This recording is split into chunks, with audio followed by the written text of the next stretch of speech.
Sir ये नरेश का photo college के आसपास बहुत घुमाया, एक एक ठेला एक एक दुकान, तो पता चला अंजलि जिस रास्ते से कॉलेज आया जाया करती थी वहाँ एक कोल्ड ड्रिंक की दुकान है जहाँ ये नरेश अक्सर खड़ा रहता था।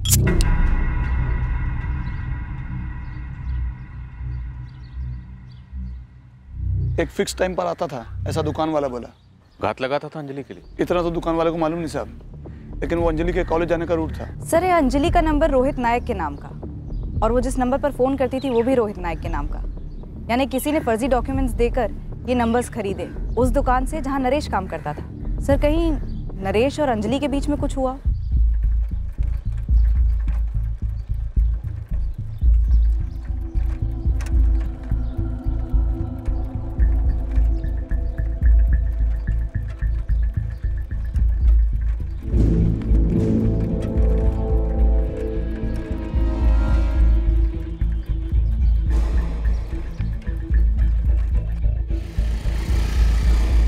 सर एक अनुमान लगा रही हूँ, शायद नरेश ने अंजलि को अप्रोच किया होगा और फिर उसी की दुकान से एक सिम कार्ड और एक फ़ोन खरीदकर अंजलि को दे दिया होगा रोहित नायक के नाम का। और फिर अंजलि के साथ टच में रहने के लिए एक और फर्जी सिम कार्ड निकलवाया होगा खुद के लिए। नरेश को पता भी नहीं होगा कि अंजलि ने इस सीक्रेट फ़ोन के बारे में अपनी दोनों सहेलियों नेहा और रश्मि को बता रखा है, और अपने एक्स बॉयफ्रेंड्स देवेंद्र और अभिषेक को भी। इसलिए अंजलि के गायब होने के बाद भी ये नरेश शिनॉय यहीं बैठा रहा आराम से, यही सोचकर कि सीक्रेट फ़ोन के बारे में उसके और अंजलि के अलावा किसी और को तो पता ही नहीं। जब हम नरेश तक पहुंचते हैं तो अभिषेक को जोधपुर से फ़ोन आता है और अगले ही दिन नरेश गायब हो जाता है। एक्चुअली सर अभिषेक को जोधपुर वाला फ़ोन पहले आता है और मोबाइल शॉप पर हम लोग बाद में पहुंचते हैं। शायद नरेश को पहले से भनक लग गई थी कि हम उस तक पहुंचने वाले, इसलिए हमारा ध्यान भटकाने के लिए किसी के जरिए जोधपुर वाला ड्रामा रचा। शायद धर्मेंद्र जैन नाम का कोई शख्स ही ना हो, नरेश ने फेक डॉक्यूमेंट्स के जरिए इसको क्रिएट किया हो, धर्मेंद्र जैन को, बिल्कुल रोहित की तरह। अगर ऐसा है तो मुझे लगता है कि नरेश और अंजलि के बीच में लफड़ा हुआ होगा और इस नरेश ने अंजलि को गायब कर दिया होगा, शायद हमेशा के लिए। होनहार कॉलेज स्टूडेंट एक रोड साइड रोमियो के झांसे में फंस गया, किस लिए? सिर्फ एक मोबाइल के। हाँ जी, क्या खबर? दो बातें हैं सर। पहली तो ये कि धर्मेंद्र जैन नाम का आदमी है, यहाँ से 10 किलोमीटर दूर मंताना गांव में किराने की दुकान चलाता है।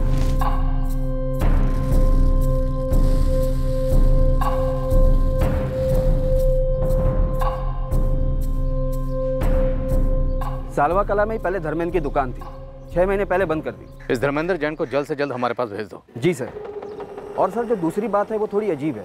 हमने आसपास के एरिया में अंजलि राव का फोटो सर्कुलेट किया था।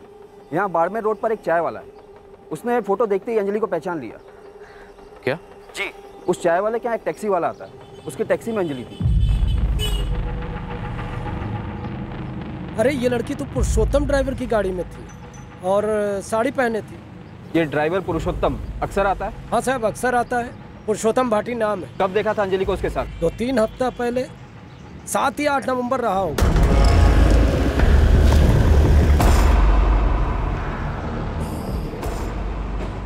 अरे पंकज भाई, रात भर टैक्सी चलाइए, कड़क वाली बनाओ। अरे पुरुषोत्तम भाई 1 मिनट तो बैठो।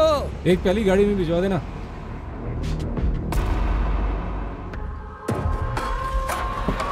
चाय।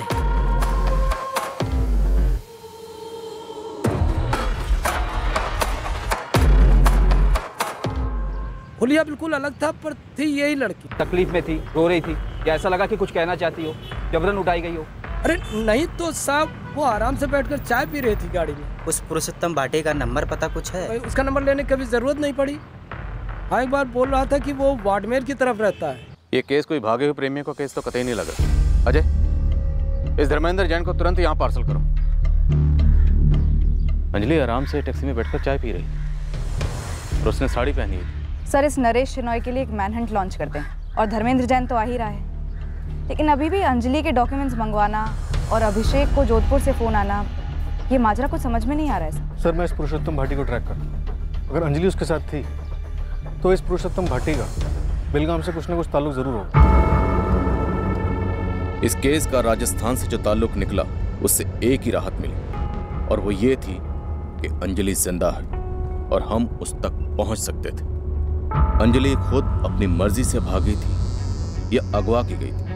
ये केस क्या था, क्यों हुआ था, कैसे हुआ था, ये सारे सवाल अब भी रहस्य में लिपटे हुए।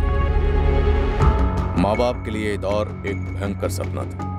उनके दिलो दिमाग खौफनाक ख्यालों की गिरफ्त में थे। वो समझ ही नहीं पा रहे थे कि उनकी बेटी के साथ क्या हुआ होगा, और आने वाली हर खबर उन्हें और भी बेचैन कर रही थी। कॉलेज के दोस्त और क्लासमेट्स भी उतने ही बौखलाए हुए थे। पर एक सवाल उठ रहा था, क्या इन टीनेजर्स की गतिविधियों के गुप्त तरीके उनके एक दोस्त पर टूटे कहर का मुख्य कारण थे? इस भयंकर कांड की रीढ़ थी। अभिषेक, 2 मिनट में मैं एक आवाज प्ले करूंगी, उसे ध्यान से सुनना।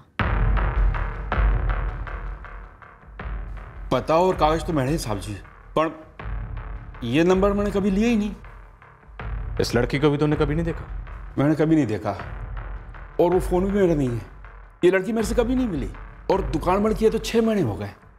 अब इतने अरसे बाद इस लड़की के किसी दोस्त को फोन करके कोई कागज मांगू, मुझे लगे कि कोई गलतफहमी हो गई आपको। गलतफहमी तो तुझे हो रही है। तुझे लग रहा है तूने ये कांड किया और अब बच के निकल जाएगा। इस लड़की के किसी दोस्त को फोन करके कोई कागज मांगू, मुझे लगे कि कोई गलतफहमी हो गई आपको। नहीं मैम, ये वो आवाज नहीं थी। पक्का? हाँ मैम, वो आवाज थोड़ी भारी थी, थोड़ी रफ। नहीं सर, 3 बार चेक किया। जोधपुर स्टेशन की वीडियो रिकॉर्डिंग में ये आदमी धर्मेंद्र जैन कहीं नहीं दिखा सर। शायद भेस बदल के आया, पगड़ी लगा के। तीसरी बार सिर्फ उसी के लिए चेक किया सर, पर वो नहीं दिखा। सर, धर्मेंद्र जैन की दुकान पे एक हेल्पर है चंदर सिंह, शायद उसे भेजा। उठवाएं उसे? उठवा, कोई चांस छोड़ना नहीं। अभी तक तो यही लग रहा है कि ये सब कुछ किया करा इस नरेश शनॉय का, यहीं बेलगांव में। पर एक बात खटक रही कि इतनी दूर राजस्थान के एक छोटे से गांव के धर्मेंद्र जैन का क्यों चुना गया? गौरव, धर्मेंद्र जैन के हेल्पर चंदर को कस्टडी में लेना थोड़ा मुश्किल है। क्यों, क्या हुआ? गांव वाले, गांव के लोग धर्मेंद्र को उठाए जाने पर काफी खफा है। अब अगर चंदर को भी उठाया तो बवाल मच सकता है। धर्मेंद्र ने नहीं तो उसके किसी करीबी ने उसके कागजात इस्तेमाल किए। धर्मेंद्र को कुछ याद नहीं आ रहा। इस चंदर की इंटरोगेशन जरूरी है। अजय, मैं कोशिश करता हूँ। सर, कॉलेज में दोबारा पूछताछ की, किसी भी स्टूडेंट ने नरेश शनॉय का नाम तक नहीं सुना है। टैक्सी वाले पुरुषोत्तम भाटी का नाम भी नहीं सुना है। सर, नरेश के कॉल रिकॉर्ड्स में भी कुछ खास नहीं मिला। शिवा, नरेश शनॉय के पीछे लगा हुआ है। इस नरेश शनॉय का ट्रेस होना बहुत जरूरी है। पूरे चांसेस हैं कि सबसे पहले इसी ने अंजलि को भगाया या उठवाया है। अब यही हमें सुनाएगा बेलगाम से लेकर बाड़मेर तक की पूरी कहानी।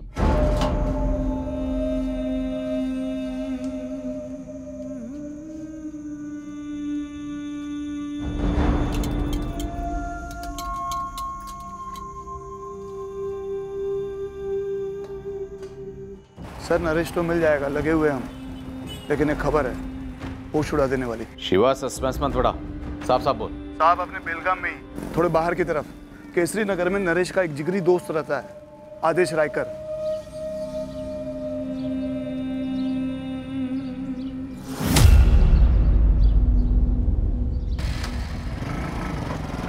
क्या खबर है इस आदेश रायकर की? सर, 4 नवंबर को आदेश नरेश का जिगरी दोस्त केसरी नगर के एक टैक्सी ड्राइवर राजकुमार को कहता है एक रात के लिए लड़की चाहिए। कौली माल है? अब बोलो साहब। कहाँ है लड़की? फोटो तो देखा? पहले रोकड़ा दिखा राजकुमार। तू कब से दलाल बन गया? आदेश, जबान संभाल अपनी। किसी ने बोला कि तेरे को शौक है इसलिए पूछ रहा हूँ। अपना भाषण देके ना चाय कड़वी मत कर। इस आदेश की पत्नी लक्ष्मी रायकर एक दवाई की दुकान में काम करती है। शिवा, इस आदेश और इसकी पत्नी लक्ष्मी रायकर पर 24 घंटे नजर रखो और टैक्सी ड्राइवर राजकुमार को हाजिर करो। ये अंजलि है, कॉलेज स्टूडेंट। हमें शक है कि तेरे दोस्त आदेश के दोस्त नरेश ने या तो इसे भगाया या फिर अगवा किया। संभावना है कि 4 नवंबर को आदेश ने जो लड़की तुझे ऑफर की थी वो ये हो सकती है। आदेश से मुझसे सिर्फ लड़की की बात हुई थी। उसने कहा था कि ओवली लड़की है, लेकिन फोटो वोटो नहीं दिखाई थी साहब। 7 या 8 नवंबर को इस लड़की को राजस्थान में बाड़मेर के आसपास देखा गया, पुरुषोत्तम भाटी की टैक्सी में। राजस्थान? हाँ, राजस्थान। क्यों? सब 5 या 6 नवंबर ये तो याद नहीं है, लेकिन उस चाय की टपरी पर मैंने राजस्थान रजिस्ट्रेशन की एक टैक्सी देखी थी और आदेश और वो टैक्सी ड्राइवर बहुत देर तक बात भी कर रहे थे।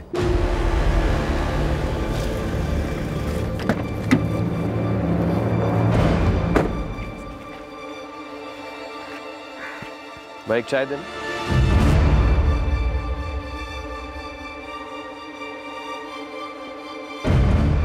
साहब, मैं तो बस इतना ही जानता हूँ।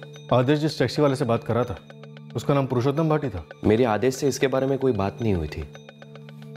गौरव, आदेश और उसकी पत्नी लक्ष्मी को उठाओ।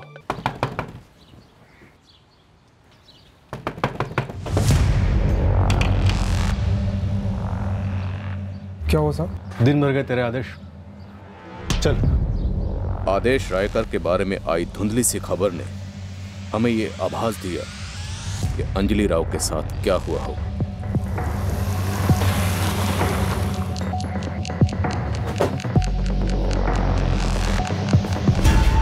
लक्ष्मी रायकर।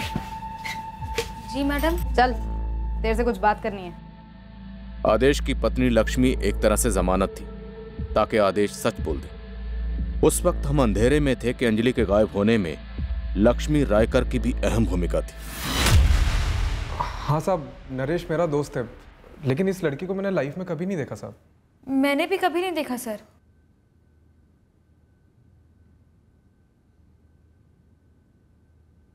साहब, आपके लोग खबरी लोग हैं ना, उनसे कुछ मिस्टेक हुआ। 2 मिनट का वक्त देता हूं। 2 मिनट के अंदर अंदर अपना गुनाह कबूल कर लो और चुपचाप बता दो कि अंजलि कहाँ है। 2 मिनट के अंदर अंदर नहीं बताया ना तो ऐसी धुलाई करेंगे कि जिंदगी भर याद रखो। तुम लोगों का टाइम शुरू होता है अब।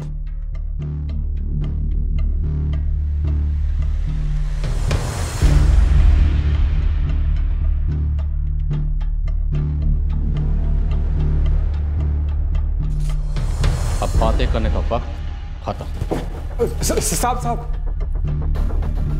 साहब, अंजलि को नरेश हमारे घर लाया था, लेकिन साहब वो लड़की कौन है क्या है हमें बिल्कुल नहीं मालूम था।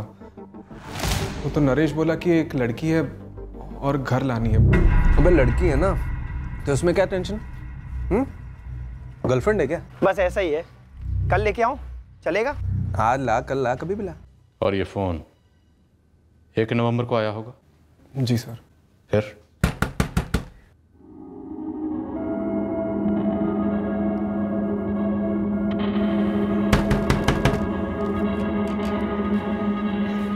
ये है अंजलि।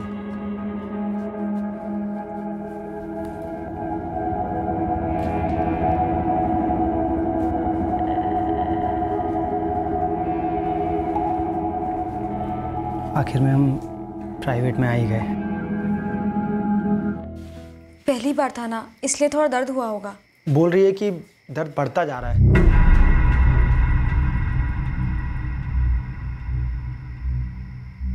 आदेश यार, ये डॉक्टर विक्टर को दिखाया तो लफड़ा हो जाएगा। तू बाहर चल। ये दर्द वर्द को गोली मार, 2 दिन में सही हो जाएगा।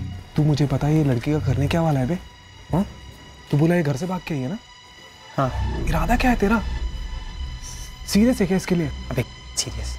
देखा देखी पसंद आ गई, पट गई तो उठा लिया। मतलब भगा लिया तूने? हाँ वही समझ। और ये है कौन? अबे कुंडली थोड़ी निकाली है यार, शादी थोड़ी ना करनी है। वो ब्रह्मानंद कॉलेज की स्टूडेंट है, स्मार्ट है, अच्छी दिखती है। अब इससे ज़्यादा और क्या जानना होता है बे?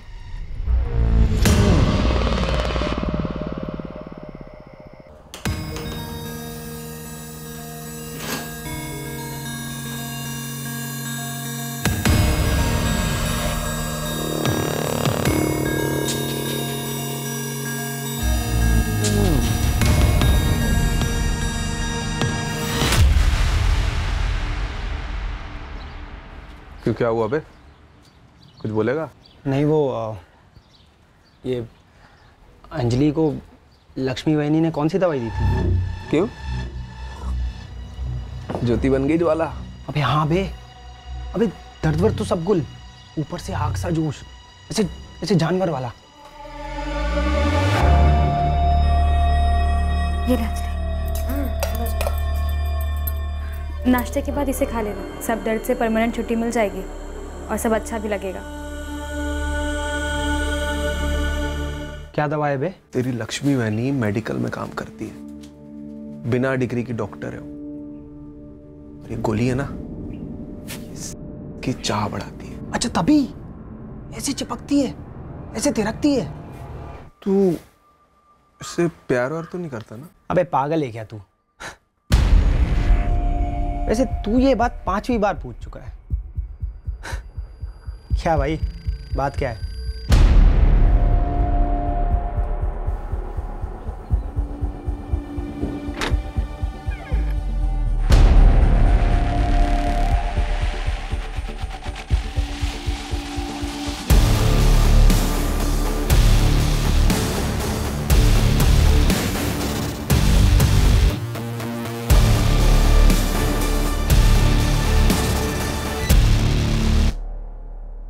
तूने भी अंजलि का किया?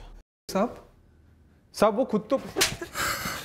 दवाई का नाम बोल, दवाई का नाम बोल लक्ष्मी रायकर। अडल्ट हार्मोन्स बढ़ाने की दवाई है, पेन किलर भी है, एंटी डिप्रेसेंट भी। अंजलि इस वक्त कहाँ है? और वो राजस्थान का टैक्सी ड्राइवर पुरुषोत्तम भाटी, वो कहाँ मिलेगा? सर, इन लोगों ने जो किया सो किया। मैंने सिर्फ दवाई दी थी ताकि दर्द ना। बड़ा अच्छा काम किया तूने। नरेश एक नाबालिग लड़की को, एक बच्ची को तुम्हारे घर लेके आया बहला फुसला के। उसने जो किया सो किया, पर तूने क्या किया? तूने उसे ऐसी दवाइयां खिलाई जिससे वो जिंदा लाश बन गई। उसके अंदर की सोच, समझ, जज्बात, इन सब की जगह किसने ले ली? हार्मोन्स ने, सेक्स के हार्मोन्स ने ले ली, वो भी उसकी बिना मर्जी के। साहब संभाली नहीं जा रही थी हमसे वो पता नहीं ये दवाई कुछ ज्यादा ही काम कर गई कि क्या। वो सब 24 घंटे वो चार्ज पे रहती थी साहब, और उसको मालूम भी था कि ये सब हो रहा है, तो दलीलें करती थी साहब कि खल्लास कर डालो, मार डालो। अब हम खूनी तो नहीं है ना साहब? अंजलि, दवाई ले लो। नहीं दीदी, ये दवाई सिर्फ पेन किलर तो नहीं है।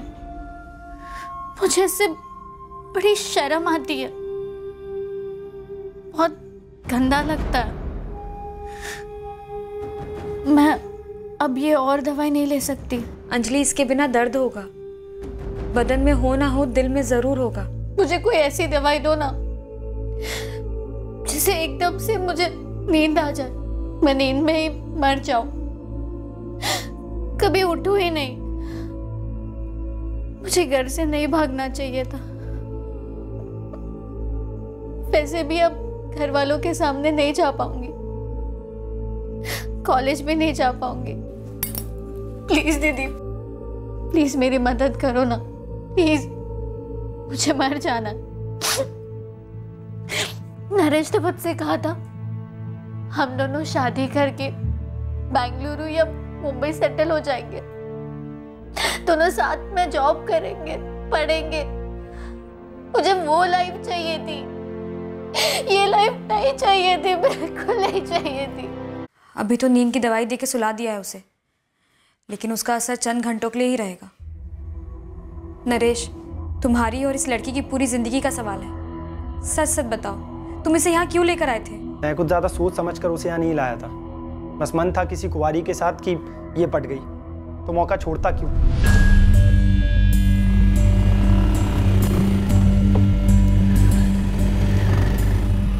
Hello, my self Naresh. मैं रोज़ देखता हूँ तुझे यहाँ से आते हुए जाते हुए। वैसे व्हाट इज़ योर नेम?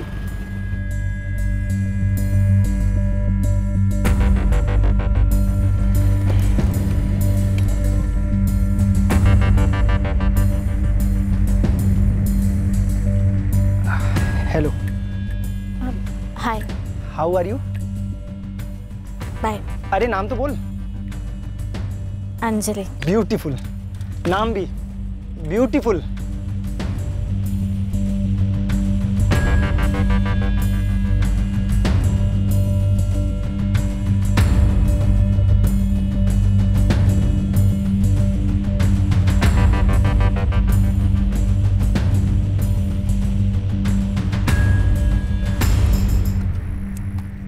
अरे वाह, स्मार्टफोन। लेटेस्ट मॉडल है तुम्हारे लिए। मेरे लिए? नरेश, सच में मेरे लिए? Oh my God, thank you so much. मुझे हमेशा से स्मार्टफोन चाहिए था। अब मिल गया ना? Thank you. तुम्हें पता है नरेश, आज तक मैं मेरी लाइफ में जितने भी लोगों से मिली हूँ ना, तुम दी बेस्ट हो। वो तो मैं जानता हूँ, कुछ नया बता। अगर मैं यही फ़ोन अपने बाबा से मांगती ना, तो मुझे ऐसे देखते जैसे मैं कोई क्रिमिनल हूँ। अच्छा ये सिम ले, रोज़ बातें करेंगे, ठीक है? और हाँ, किसी को बताने की ज़रूरत नहीं है कि तुम्हारे पास ये फ़ोन है, अपनी सहेली को भी नहीं, और हमेशा साइलेंट पर रखना, छुपा कर। लेकिन मुझे अभी तक यकीन नहीं हो रहा, ऐसा लग रहा है जैसे सालों का सपना ना पूरा हो गया। Thank you so much. सच में मैं बस 2-4 बारी उसके साथ सोना चाहता था, या ज़्यादा से ज़्यादा एक पूरा दिन, इससे ज़्यादा और कुछ नहीं। लेकिन ये तो भाग कर ही आ गई मेरे साथ। मुझे क्या पता था ये इतनी सीरियस हो जाएगी।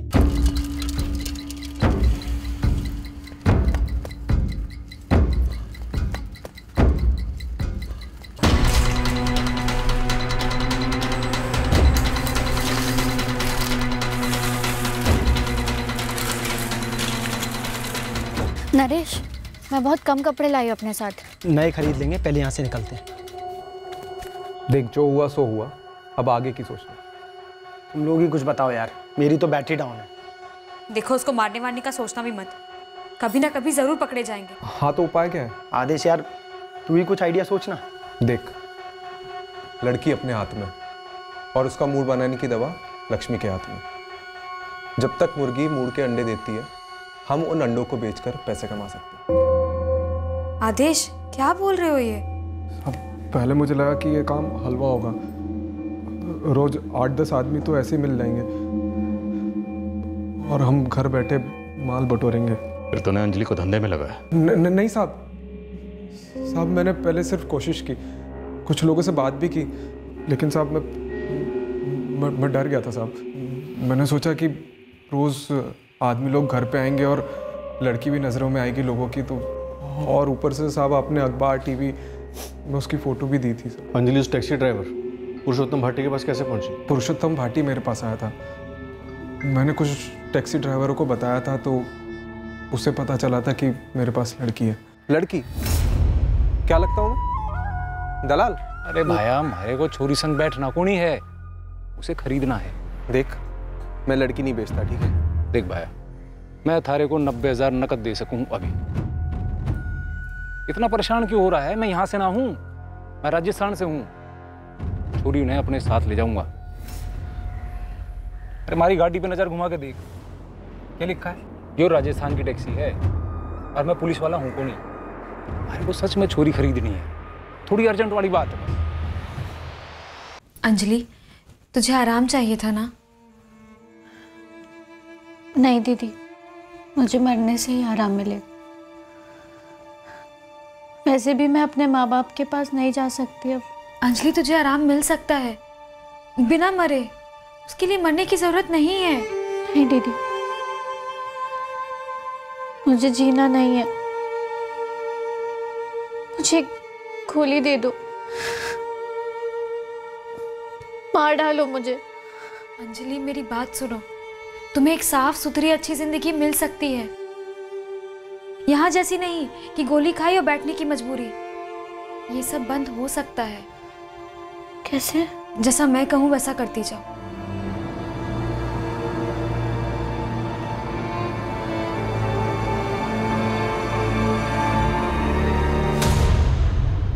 हमने अंजलि को 90,000 में भेज दिया, पुरुषोत्तम भाटी को। मैडम, अंजलि अपने माँ बाप के पास लौटना नहीं चाहती थी और हम नहीं चाहते थे कि वो अपनी जान मान ले ले।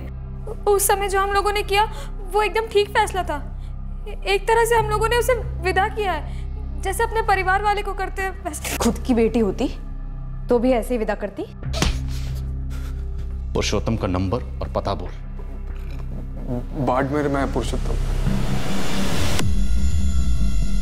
सर, पुरुषोत्तम भाटी को हमने पकड़ लिया है, हमारी हिरासत में। सर, खाल उधेड़ दी हमने पुरुषोत्तम की, उसे बोल दिया अंजलि राव कहाँ पर है। वेरी गुड रंजीत, हम अभी बाड़मेर के लिए निकल रहे हैं। हमें किसी भी सूरत में अंजलि को सही सलामत बेलगांव वापस लेकर ही आना है। तूने बेंगलुरु बोला था, नरेश वहाँ नहीं है, और कहाँ छुप सकता है वो? साहब, बैंगलोर नहीं तो साहब गोवा गया होगा वो। उसका खास दोस्त रहता है वहाँ पर साहब। खास दोस्त का नाम, नंबर और पता?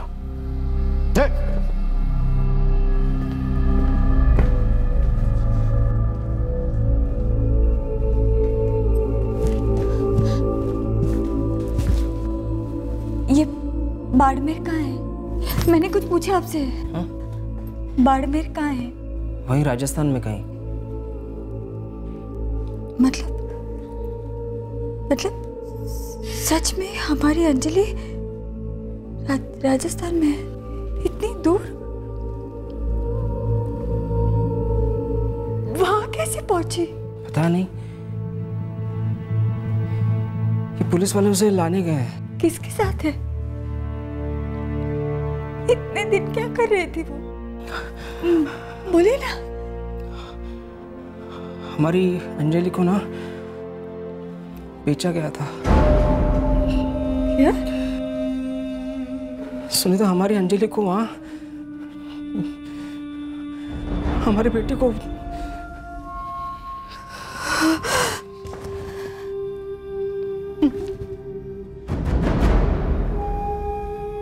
हमारे को यहाँ 2 आदमी मिले थे जी, एक अफजल कादरी और दूसरा रामसरन। तस्करी करते हैं वो? औरतों की, बच्चों की? वो तो हमारे को नहीं पता सरकार। हाँ, यहाँ से 20 किलोमीटर दूर मालरा गांव है। इन दोनों ने हमारे को बताया था कि वहाँ कोई सेवक मीणा है जिसे लड़की खरीदनी थी। 90,000 में तूने उनसे खरीदा और उन दोनों को कितने में बेचा? सरकार 1,20,000 में। इसका मतलब अंजलि राव मालरा में सेवक मीणा के घर में है। होनी तो वहीं चाहिए सरकार। इतने तगड़े पैसे दे के खरीदी उन्होंने अफजल कादरी और रामसरन से।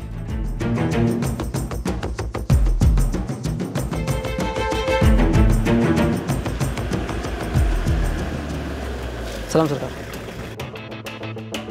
यही है सरकार, पूरे गांव जाने हैं कि सेवक मीणा ने छोरी खरीदी है और हमारे इस गांव में तो सगड़ी औरतें घूंघट में रहे, तो चेहरा को देखो ना। लड़की खरीदी किस लिए गई? सरकार, ये इलाका में पानी से ज़्यादा कमी छोरी आ रही है। घर चलाने, वंश चलाने, ज़रूरतें पूरी करने के लिए लोग लड़कियां खरीद बीसू ब्याह कर लेवे।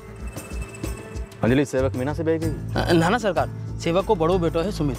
सुमित काफ़ी अरसे से कुंवारो बैठो है, तो सेवक ने सुमित और शायद इस लड़की की चुपचाप शादी करा दी। और वो फोन भी तो सुमित ने की तो बेलगाम लड़की के कागज मंगाने के लिए, ताकि शादी पक्की हो। पर सुमित के पास ये धर्मेंद्र जैन के नाम वाला फोन आया कहाँ से? वो फोन भी सुमित ने बनवाया होगा सरकार, मैंने पता लगाया। सुमित सालवा कला में धर्मेंद्र जैन की दुकान पे साथ काम करते हो। शाबाश, हम चुपचाप धावा बोलेंगे।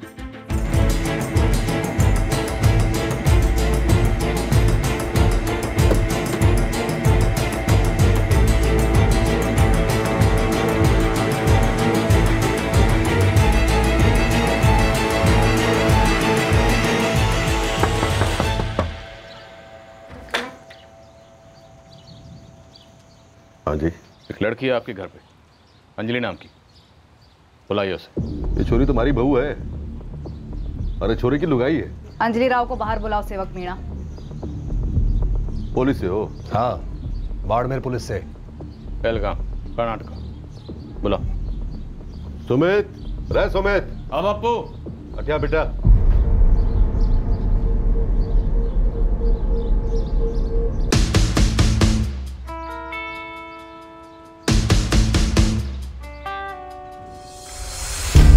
अरे अरे क्या कर रहे हो पाया?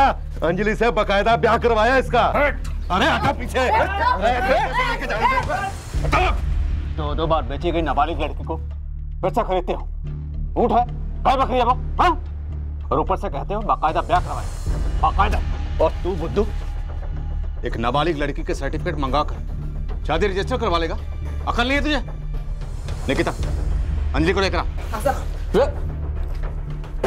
एक कदम आगे बढ़ायो और हमारी बहू को छुओ तो समझ लो पूरा गांव नहीं पूरा समाज इकट्ठा हो जाएगा। मुझे अंजलि से बात करनी है। काई बात करनी है अंजलि से? काई बात करनी है? ए छोरी, बताई, तू सुमित की लुगाई है ना? वो क्या? अंजलि, क्या तुम जगदीश और सुनीता की बेटी हो? रूपेश की बहन हो? ब्रह्मानंद कॉलेज की स्टूडेंट हो? अंजलि, तुम शाम को अपने बाबा का हाथ बटाने जाती हो उनकी दुकान पर? तुम यहाँ अपनी मर्जी से हो या तुम्हें यहाँ जबरदस्ती रखा हुआ है? मैडम जी, क्यों हमारी बहू के दिमाग में जहर घोल रही हो? जहर का घूंट वो बच्ची बहुत पी चुकी है, अब नहीं। अंजलि, हम तुम्हें तुम्हारे माँ बाप के पास ले जाने आए। तुम्हें जाना आना अपने माँ बाप के पास?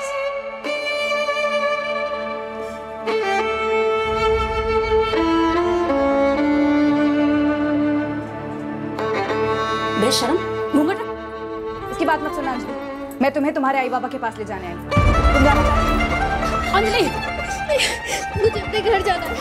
छोड़ो छोड़ो, आप हटिए। अंजलि अंदर हाथ हटाइए। नीतू पकड़ो ऐसे। अरे छोड़, लेके जाओ। छोड़ो भाई। मुझे अपने घर जाना है। मुझे मेरे भाई बाबा के पास जाना है।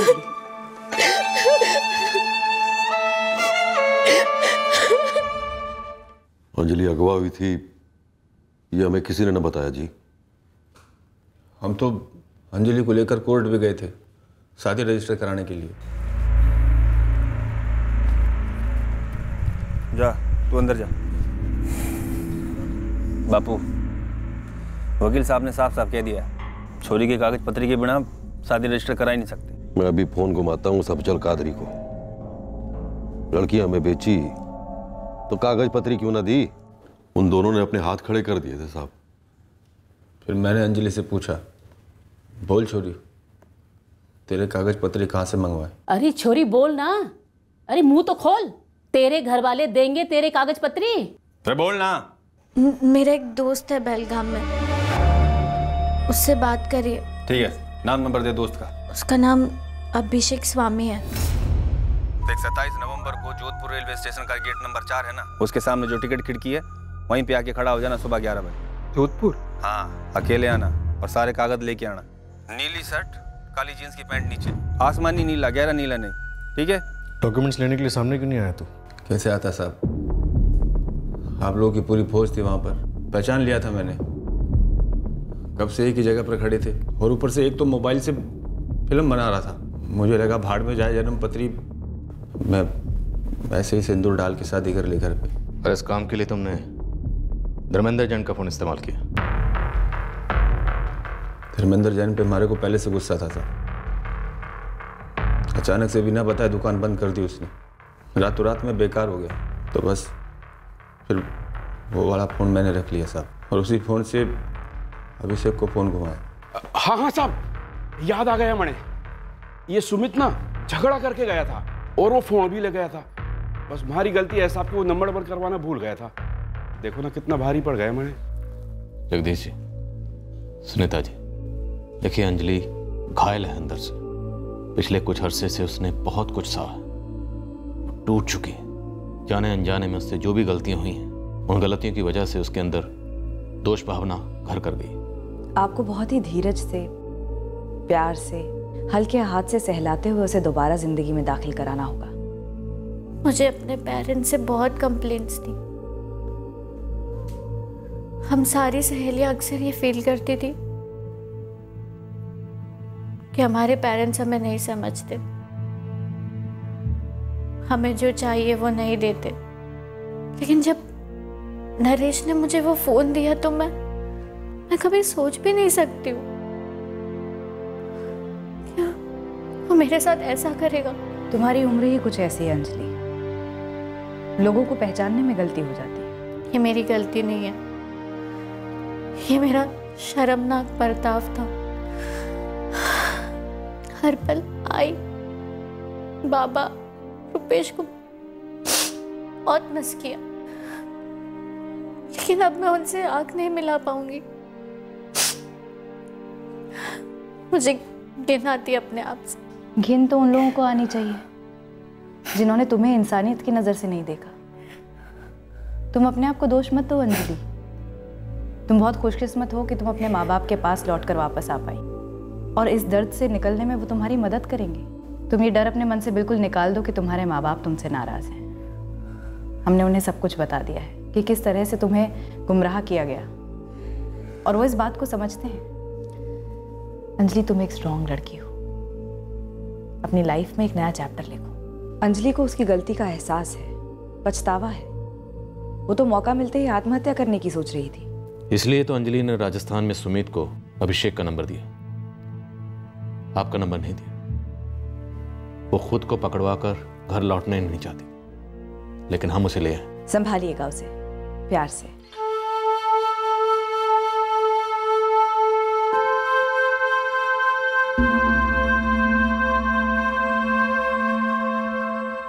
दीदी, बाबा बोले वो तुम्हारे नई साइकिल लेने वाले, बोले कल से तुम कॉलेज वापस जाओगी।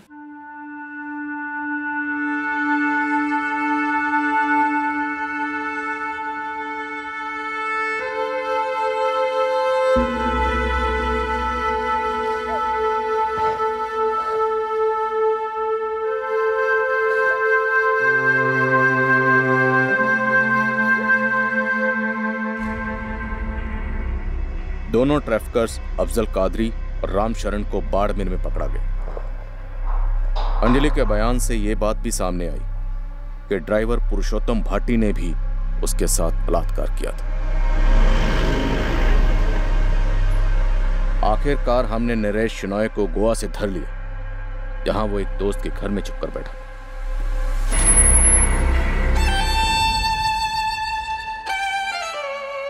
अंजलि राव धीरे धीरे अपनी पुरानी जिंदगी में लौट रही, जिसमें उसके परिवार वाले और करीबी दोस्त उसकी पूरी मदद कर रहे हैं।